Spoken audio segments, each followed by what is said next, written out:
Hello everyone, I hope you're okay.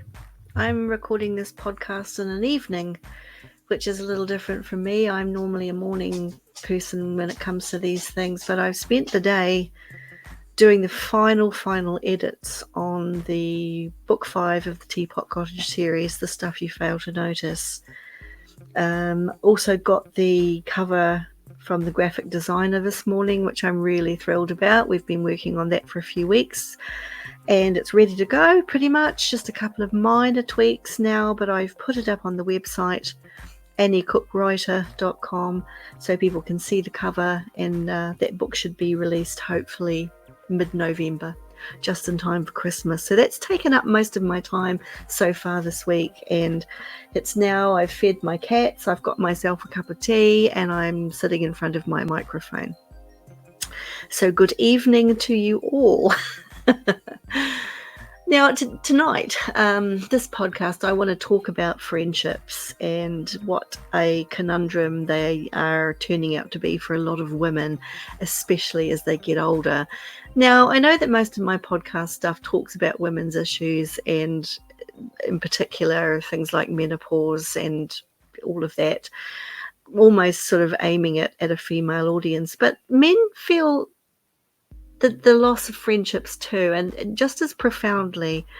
And I think this podcast particular is kind of relevant to both, because although women do talk about their friendships and the fact that some of them head south, but men don't tend to so much. I mean, maybe they would with their partners, but they don't really talk amongst themselves about things like betrayal, or disappointment at the loss of someone sort of that's been around in their lives for a while, that's just suddenly decided to abdicate, or that they have themselves decided that they wanted to disengage with.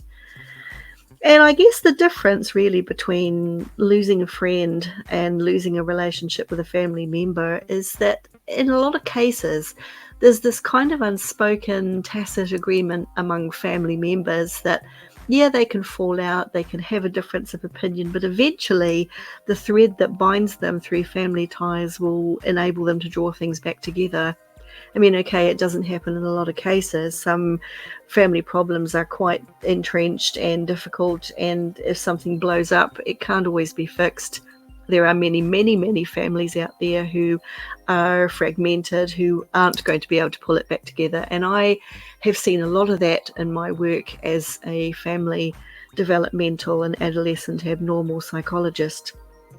I worked primarily in the criminal justice system in the forensics field, but I also worked with families who were struggling on lots of different levels with lots of different issues. And some of that stuff could be sorted out, but there were bits of it that couldn't. Anyway, moving along from family, I think when a friendship gets tested, it's more profound because it feels a little bit more fragile to a lot of people. And one of the things that's come up over and over again, especially in my Teapot Cottage novels, is the discussions that women are having around the friendships they've got. I've put a lot of dialogue into most of the books to talk about this issue because many women I know, and myself included, often struggle with a friendship dynamic that changes. And sometimes we know why it's changing, and other times we don't. And people come and people go. They can hang around for a while or not very long. And that's the way life always has been. And we do place a lot of store by the people who are with us for a long time. I'm lucky enough to have some friendships that go back to when I was quite young, even with time apart where we weren't in touch. It wasn't because we'd fallen out, it was because life got in the way. Some of the women that I know were away having families, I was away traveling, and there were a lot of times where we just didn't connect for a very long time. But thankfully social media has enabled us to get in touch over the years and keep in touch, and those friendships for me now are as rich and important as they always were in the beginning, and probably more so now with the benefit of a little bit of maturity and life experience. I appreciate my women friends more than I did when I was in my 20s and I was quite self-focused and just intent on doing what I wanted to do without thinking too much about the impact it had on anyone else. I was single, I was traveling, and I was really not that interested in maintaining close ties with people, because back in the day it was all about letters and expensive long distance phone calls, and because I was living on the opposite side of the world to a lot of the people I'd grown up with, the natural kind of drift away was something that you had to work really hard to avoid. And I didn't work as hard as I should have at some of that. And I'm pretty sure I wasn't the only one. Everyone was preoccupied, especially through the time when you're typically getting engaged, getting married, buying a house, taking on a mortgage and starting a family. I kind of sailed above most of that. I wasn't interested in any of that. So I lost touch with quite a few of my friends who were, pursuing a very, very different life to mine. And it was only later that it became important to me to reconnect with those people, because even though I'd been kind of disconnected, they were still massively important to me. It was just easier for me when I got older to tell them how much they meant to me. But a lot of the times when people come and go, it can be quite hurtful. A lot of people say, gosh, whatever happened to her or whatever happened to him, we just kind of fell out of contact. And that's quite sad. It can be very sad to think that, gosh, someone you once had so much in common with just kind of drifted off. And maybe it wasn't a conscious thing, or maybe it was and we didn't know about it. But that's not quite as impactful, I suppose, as a friendship that you have put a lot of effort and energy into, and a lot of resources and love and heart and generosity. To have that blow up in your face is a really difficult thing. And I've spoken to a lot of women who have experienced that, and more frequently as they've started getting older. And some of them understand why it's happened and others don't. And it's not always a straightforward thing. It's got a lot to do with the fact that people are not so much branching off in different directions, but more kind of closing in. And especially for women sort of 50 plus whose kids have left home, maybe they've got, the need to raise the family, that kind of pressure is off them. But at the same time as that's coming off, a lot are finding that they're then being replaced with responsibilities for aging parents and mums and dads that are struggling with health problems and maybe need to go into care. And, depending on how many people there are in the family, whether or not there's enough family members to cope with the changes that's happening to the parents, and who's pitching in and who's not, all of that stuff. And so as we kind of get older, our priorities change and our needs change in response to that. And sometimes the friendships we've had don't survive the changes we go through ourselves, and they don't survive the fact that maybe we haven't changed much and our circumstances haven't, but maybe the friend that's leaving us, maybe their circumstances have changed. And as we kind of go into the sort of second half of our lives, we start to think more generally. I mean, I know I'm really generalizing here, and I guess, some of you will say, oh, no, you're wrong. I don't feel like that at all. And that's fine, because not everybody does. But I really, with this podcast, am speaking to the people who it might resonate with, that friendships are difficult and changing and leaving.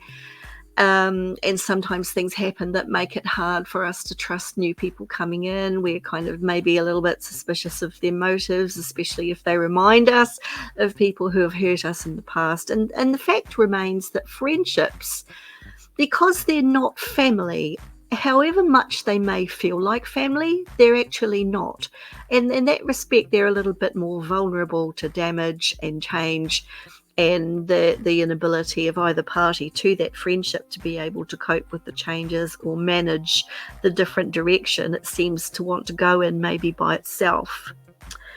Now, I've had friends that have come and gone, and some of those have been, I've been okay with it a lot of the time. But there were people in my life that really hurt me. And there are people who are still in my life that hurt me on a regular basis. But I know that that's kind of about me, and it's how I choose to see it and how I choose to accept it and keep them around.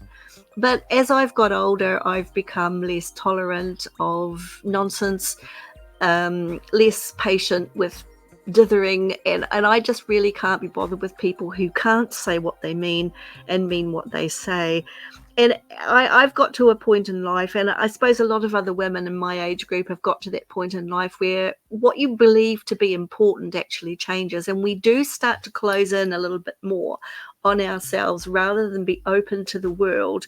We tend to be a little bit more self-protective of people hurting us, and I think that's because we've been through a lot. We've had a lot of hurt. We've been decimated by people we trusted in the past, and that's a big thing for a lot of women. And it makes us a little more wary, I suppose, and a little bit more self-contained. And I have several friends who are divorced. I've got friends who are never married, and they're quite content now to just be who they want to be without any apology to anywhere else. And some of the friendships they've had that have maybe been long-standing ones, some of the friendships have fallen away because the dynamic has changed. The vibration my friends are living with and putting out into the world now, as a result of the choices they've made, have alienated some people. And it's a natural kind of attrition that people will go off in different directions, and you find that you don't have much in common anymore, especially when you think about things like the big stuff, things like religion and political views. We start to feel more affected by what goes on out in the world, and that affects how we formulate and live by our own belief systems, and in a lot of cases that doesn't align with the people who've been in our orbit, who no longer feel as comfortable around us, or we no longer subscribe to the same belief systems that they did, and there is a natural fall away.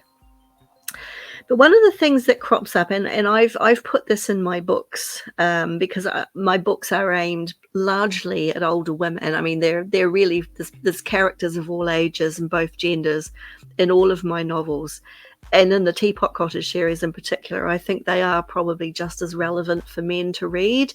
Not that many men will, I suppose, because they kind of, there's a bit of woo-woo in there, and most guys run away screaming from that. But, you know, for the guy who's not faint-hearted, I think they'd probably enjoy the stories. The men who have read the stories have said that they've enjoyed them, and the characters have resonated for them too. But, you know, really what I'm aiming mostly at, I suppose, is the older women, because I started writing fiction when I was aware that there wasn't much available for older women that would resonate with them. These women in these novels, the same ones crop up throughout. There are recurring characters, but new ones come into the mix, and they're all struggling with something. When they arrive at the cottage, they're all struggling with something, and it's usually some catastrophe that's happened in their lives that's kind of blown everything to smithereens, and they're in the throes of trying to pull things back together again and find a new way forward. They've been derailed, and they have to pick up the pieces and make something of them. And the recurring theme throughout that is the recurring theme in life that I have experienced, that my friends have experienced, and a lot of my clients have said that they've experienced, where people start to kind of drift away and not want to remain friends anymore. And that can be really, really hurtful. So there is discussion about betrayal. There's a lot of that. There's a lot of discussion about how women have felt let down by their friends that weren't there in times of the crisis that occurred. Their friends kind of, a lot of them seem to melt into the woodwork. And that's true for all of us in reality. It's very true. The old adage is true. You'll be surprised at who your friends are when the going gets tough, you know. And so you find out who your fair weather friends are. And I think all of us, especially myself, you know, I've had this a lot. When there's been drama or trauma, or I've gone through something, the people that I've needed to be there sometimes haven't been. And that has been a really big wake-up shock for me. But then I went back to the books, went back to the whole psychology, social psychology of stereotyping and friendships and all the rest of it, and relearned, remembered, triggered my memory, went back through the internal filing cabinet, pulled all that stuff out of my brain, and reminded myself that sometimes our expectations are just wrong. Sometimes we imagine that the friend that we are is the friend that other people will be to us. And what we don't often take on board or remember or really fully appreciate is that we judge by our own standards, and we want to have the friends like we want to be. So the old saying, to have a friend you have to be a friend, and we try to be the best friend we can to our friends if they matter to us, but we make the assumption that they're going to treat us the same way, when in reality some of them actually can't. And that's because different people have different skills, different coping mechanisms, different levels of empathy. And we all sit there saying, well, gosh, where is everybody? This is a terrible time for me. And, where is everyone? In a lot of cases, those people that you expect to get support from aren't capable of giving it because they don't have the skills that you need. So if you look at it in terms of the different personalities, and if you were to sit there and analyze your friendships and say, well, okay, such a body is great for this, but not so great for that. And then vice versa, another friend is good in the way that the first friend may be lacking, and is maybe not so great at the strength that first friend has. So we're all different, and we need to have realistic expectations of one another. And we also have to make sure that our friends have realistic expectations of us too. Now, I had a friend who I really loved. But she went through something, and she turned into a not very nice person while she was going through that. But what she didn't understand was that I was going through it too. What was affecting her was affecting me as well, but it was a slightly different way, because the other person involved was someone very, very close to her, and that person wasn't particularly close to me, but they died, and we were both grieving. But she wanted me to be there for her in a way that I just couldn't be at the time. If it had been any other time, if it had been any other person that she was grieving for, I probably could have stepped up. I would have gladly stepped up and given as much support as I humanly could. But in that particular circumstance, I was grieving too, in a different way, because the relationship I'd had with the deceased person was, it was very different, and it had a very different dynamic. But I just wasn't, because I was trying to deal with it in my own way. I couldn't be there for someone else, particularly when that person failed to recognize the fact that I was struggling too. And so that friendship went spectacularly sour. And in the end, I think because I disappointed her so much and dared to call her out when she first called me out, I then called her out and said, well, okay, I'm in this too, and I feel this too, and it would be nice if you acknowledge that. This particular friend, who is now no longer a friend, turned incredibly vicious towards me, and it really, really, really hurt me. And that was just a really difficult time, and I think it underscores, though, when I look back on it, the fact that we were just very different people, and even though we were grieving the same circumstance, we were doing it in different ways. But I didn't have an expectation from her to support me through that process in the same way that she had the expectation of me. And I guess what I'm really coming to with all of this is that we have to be realistic and appreciate as best we are able what our friends can and can't do for us. Like as a light-hearted example, I've got a very lovely, cherished friend that I've known for more than 20 years. And we just love to go around charity shops together. We have a good giggle. We normally punctuate it with a lunch or a glass of wine or a coffee, depending on what time of day we're doing it. But we will just stampede through every charity shop in any given town that we descend on. And we have a whale of a time. It's absolutely brilliant. We laugh a lot. We try on silly things. We berate one another for seeing the best thing first and running off with it. And, it's just one of those lovely, lovely things that we do together. But I have another friend who would be absolutely horrified beyond belief if I suggested to her that she come to the charity shops with me. She just wouldn't do it. She would never do it. And she would look at me like I crawled out from under a rock or something. So I don't talk to her about this stuff. But, interestingly, she's always complimenting me on my outfits, but I don't tell her that I've got them from charity shops, because she would be horrified. And while I'm not too hung up on what people think, I just, there is a respect there that that she doesn't know so much about it, so she can't tell me that I might be wearing a dead person's dress or something. I mean, it's horses for courses, right? And some friends are great for some things and others not so much. And I have friends that I know I can't call if I'm upset, because they don't know how to deal with that. It's not within their repertoire to deal with that, and so I don't expect that from them.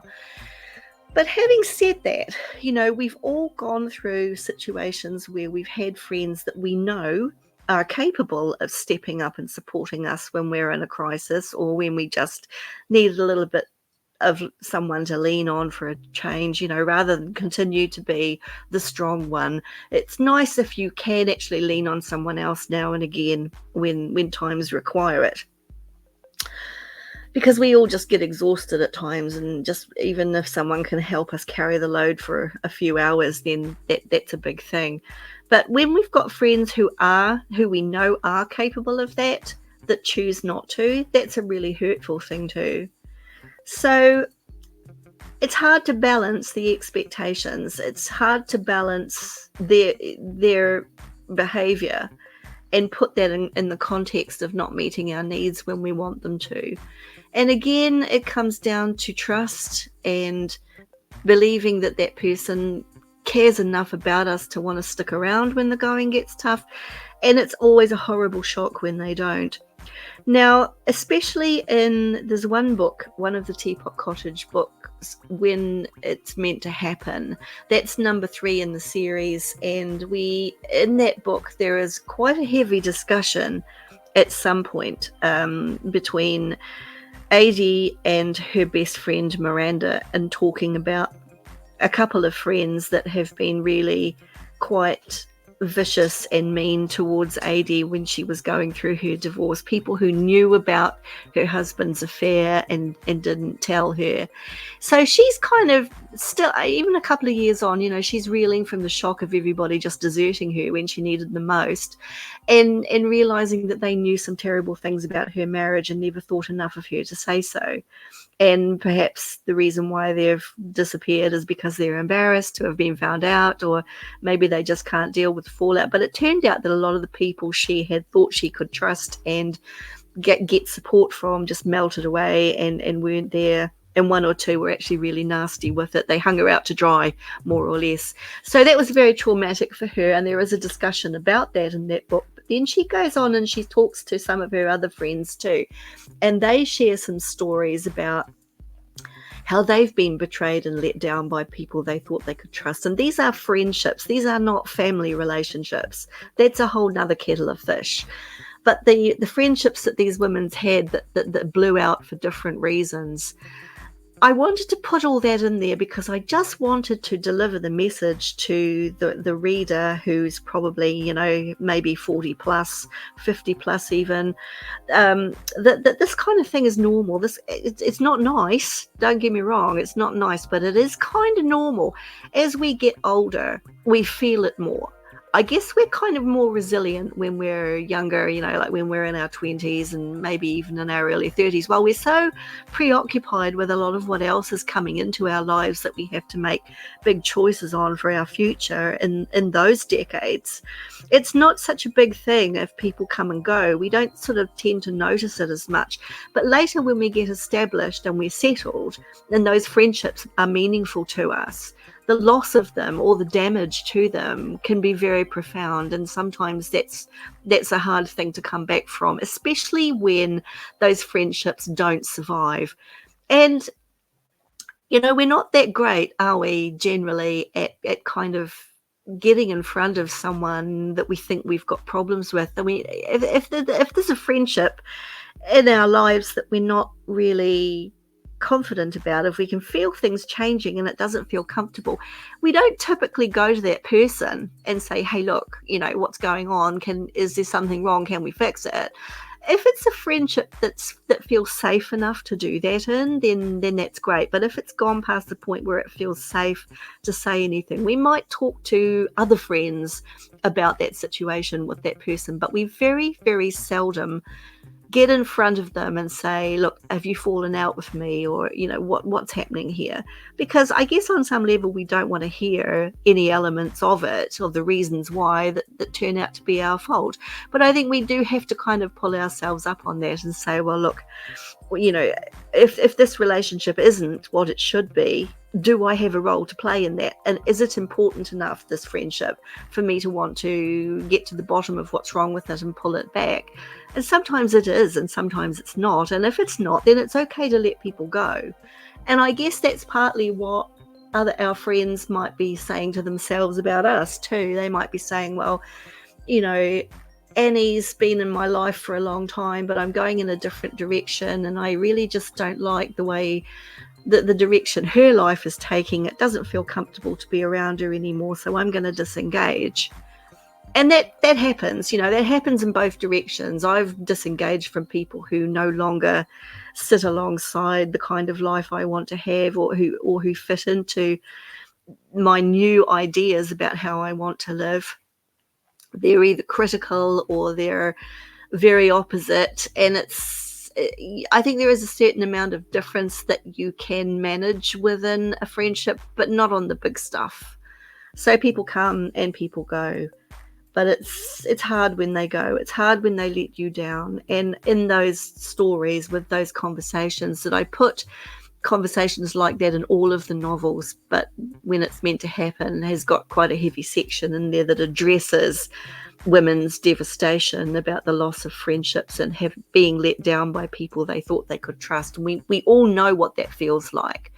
And it just kind of, within the narrative of the story, it just kind of normalizes it, which isn't to say that it's nice or even okay, because it really isn't. But it can be explained in most cases. And like everything else that happens in our lives, it's unpleasant. We pretty much have to find a way of dealing with it, or sometimes even just finding a way of living with it. So I think friendship is a potential minefield, and as we get older, it becomes more problematic when things start going wrong.